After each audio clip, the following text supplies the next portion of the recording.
اعوذ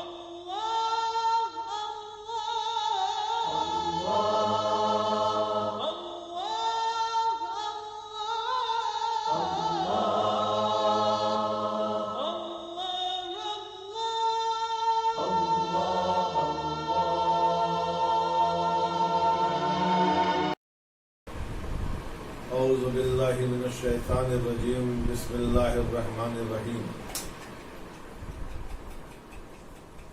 ناظرین السلام علیکم، پھر آپ کی خدمت میں حاضر ہوا ہوں اپنے درس کو ادامہ دینے کے لیے۔ کل میں نے اس مقام پہ چھوڑا تھا کہ نماز میں جو چیزیں واجب ہیں اس میں 5 رکنی ہیں اور 6 غیر رکنی ہیں، اور 5 رکنیوں میں ہم نے 5 رکنوں میں ہم نے گفتگو کی تھی، اور سجدے کے احکام پر لا کے آپ کو چھوڑا تھا، اسی کو آگے بڑھاتے ہوئے 2 سجدے واجب ہیں اور دونوں سجدے مل کر رکن ہوتے ہیں۔ اگر اس سجدے میں کمی یا زیادتی ہو جائے تو چونکہ یہ رکن ہے، نماز باطل ہو جاتی ہے۔ نماز کو ادا کرنے کے لیے، سجدے کو پورا کرنے کے لیے 7 چیزوں کا زمین پہ ہونا لازم اور واجب ہے۔ وہ 7 چیزیں ہیں کہ پیشانی، دونوں ہتھیلیاں، دونوں گھٹنے اور دونوں پیر کے انگوٹھے، یہ 7 چیز کا زمین پہ ہونا ضروری ہے۔ پھر ذکر کا کرنا ضروری ہے، سبحان ربی الاعلیٰ و بحمدہ، اور جب یہ ذکر پڑھا جائے تو بدن کا سکون ہونا بہت ہی ضروری ہے۔ سجدہ جس چیز پہ کیا جا رہا ہے، جس مقام پہ کیا جا رہا ہے، وہ جگہ جو ہے، وہ چیز جو ہے پاک ہونی چاہیے، اور جو چیزیں جائز ہیں سجدے میں کہ ان پر سجدہ کیا جا سکتا ہے، وہ چیزوں پر ہی سجدہ کیا جائے۔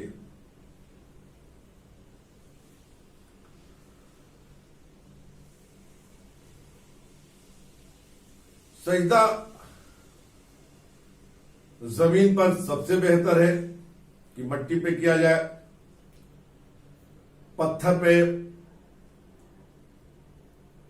پکی ہوئی مٹی پر، چونا، لکڑی یا ہر وہ چیز جو کھانے اور پہننے کے کام میں نہ آتی ہو۔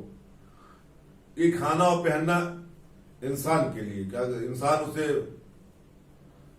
نہ کھاتا ہو یا انسان کے پہننے میں کوئی چیز نہ آتی ہو تو اس پر سجدہ جائز ہے۔ کان سے جو چیز نکلتی ہے جیسے سونا، چاندی، فیروزہ، یاقوت، اس پر سجدہ جائز نہیں ہے۔ سجدہ صرف خدا کے لیے ہو، غیر خدا کے لیے نہ ہو۔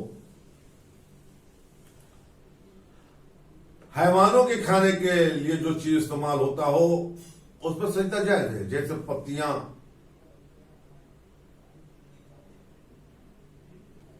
گھاس، اس پر سجدہ جائز ہے، اور کاغذ پہ بھی سجدہ جائز ہے۔ ایک مسئلہ سجدہ کے لیے کہ انسان جب سجدے میں جائے اور سجدے اولا سے سر اٹھائے اور جس چیز کو وہ سجدہ کر رہا ہو اگر ماتھے پر چپکا ہو اور اسے بغیر ہٹائے ہوئے پھر اسی حالت میں دوسرا سجدہ کر لیا جائے تو سجدہ باطل ہے، اور سجدہ باطل ہے تو نماز بھی باطل ہوگی۔ نماز کے علاوہ بھی کچھ جگہوں پہ سجدہ واجب ہے، جیسے وہ آیات قرآن مجید جس میں سجدہ واجب ہے، اگر اسے پڑھا جائے یا سنا جائے تو سجدہ واجب ہو جائے گا اور انسان کو سجدہ کرنا ہوگا۔ شرط ہے کہ یا تو وہ خود پڑھے یا سنے، لیکن اگر یہ ٹیپ ریکارڈ پہ بج رہا ہو تو اس پر سجدہ واجب نہیں ہے، لیکن براہ راست نثر ہو رہا ہو اور یہ معلوم ہو کہ اسٹوڈیو میں بیٹھ کے کوئی اسے پڑھ رہا ہے اور آپ اسے سن رہے ہوں یا دیکھ رہے ہوں تو اس حالت میں سجدہ واجب ہوگا۔ قرآن مجید میں یوں تو 15 مقامات ہیں جہاں سجدہ آیا ہے، لیکن اس میں 4 آیتیں ہیں جہاں پر سجدہ واجب ہے، جیسے سورہ والنجم، سورہ اقرا، الف لام تنزیل اور حام سجدہ۔ یہ 4 وہ سورہ ہے جس میں آیت سجدہ کا تذکرہ ہے اور وہاں پر سجدہ واجب ہے۔ یہ 5 وہ واجبات تھے جو رکنی تھے، جسے جان بوجھ کر یا بھولے سے چھوڑ دیا جائے یا زیادہ کر دیا جائے تو نماز باطل ہو جاتی ہے۔ 6 واجبات وہ ہیں جو غیر رکنی ہے، یعنی اگر اسے جان بوجھ کر چھوڑ دیا جائے تو نماز باطل ہے، لیکن اگر بھولے سے اسے چھوٹ جائے یا چھوڑ دیا جائے تو نماز باطل نہیں ہے۔ اس میں ہے قرات۔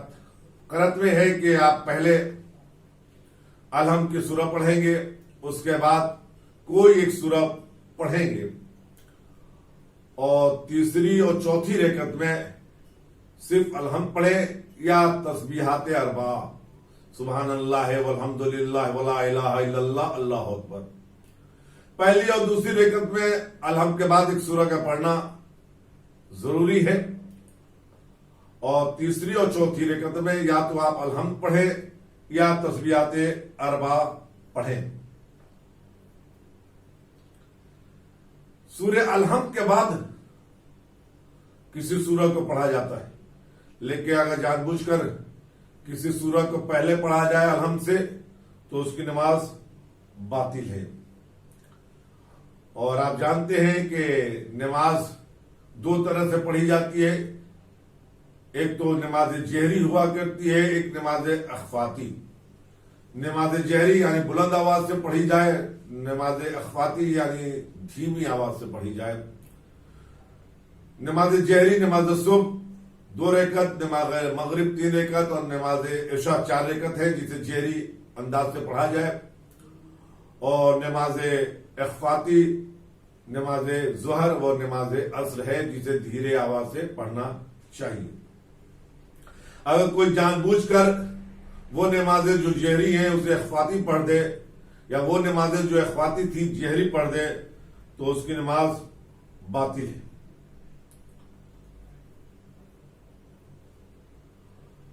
اور یا پھر جو نمازیں جہری ہیں اسے اتنی زور سے پڑھا جائے کہ جیسے ایسا لگ رہا ہو کہ دیوانگی کی حالت میں وہ پڑھ رہا ہے، چیخ و پکار کی حالت میں پڑھ رہا ہے، تو اس حالت میں بھی نماز باطل ہوگی۔